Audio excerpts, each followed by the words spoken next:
Ѓурѓеле, Ѓурѓе, млад Ѓурѓе, такој ти рече да дојдеш. Мене ми рече Великден, брзо по мене да дојдеш, по тебе шума и трева, по трева идат ќехаи, по ќехаи идат овчари.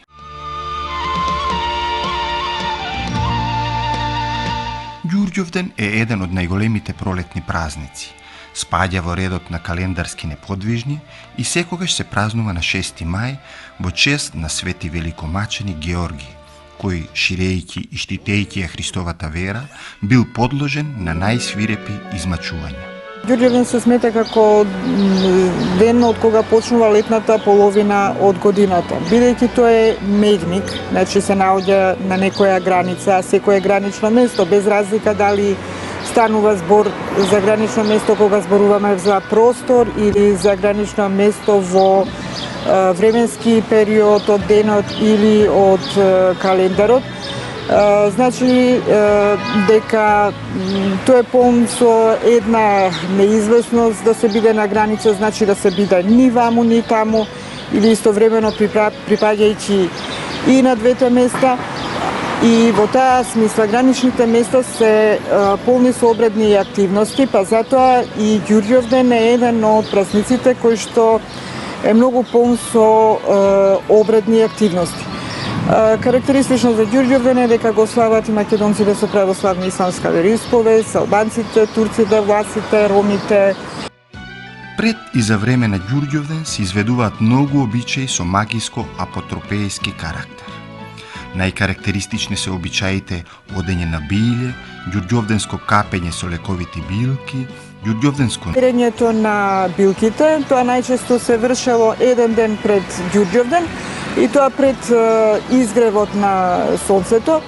При самото берење на билките се вршеле и некои магиски активности во смисла за здравје, за убав изглед на телото, па затоа да речеме се тркалале во роса за да бидат здрави како росата или во рж за да растат високи како ршта или косата на девојките да им расте долга како ршта и така натаму. Билките што се береле многу често се береле заради нивната аналогија во самото именување, така например се берела дебелика, што ја опашувале околу половината, за да биле дебели, здраве, за да бидат здрави. И со овие билки многу често и се закрмувала и стоката.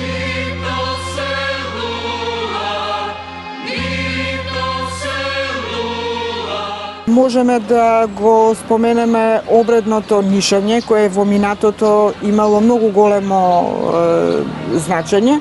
Меѓутоа, со тек на време, тоа повеќе преминува во знак на забава на младите.